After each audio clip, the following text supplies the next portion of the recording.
यहाँ आपको अपडेट करेंगे। साबिक सदर आसिफ अली जरदारी ने इंतखाबात के पेश नज़र दीगर जमातों से मुज़ाकरात के लिए पार्टी वफूद तश्कील दे दिए हैं।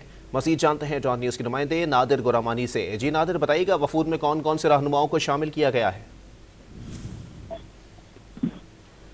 जी नादिर। और उन्होंने इस वक्त जो वफूद हैं उनके नामों का ऐलान भी कर दिया है। इस हवाले से जो वफूद तश्कील दिए गए हैं उनमें खैबर पख्तूनख्वा और खास तौर पर पंजाब के लिए नैयर बुखारी, कमर जमान कायरा और दीगर जो अहम रहनुमा हैं उनके नाम शामिल हैं। इसी तरह बलूचिस्तान के लिए नामों का ऐलान किया गया है। उस हवाले से भी जो बयान जारी हुआ है उसमें ये कहा गया है कि खास तौर पर बलूचिस्तान के लिए चंगेज खान जमाली, रोजी खान काकड़ और साबिर बलोच के नाम शामिल हैं, जबकि सिंध में जो दीगर सियासी रहनुमाओं से मुज़ाकरात का टास्क है वो सईद गनी और नासिर शाह को सौंप दिया गया है।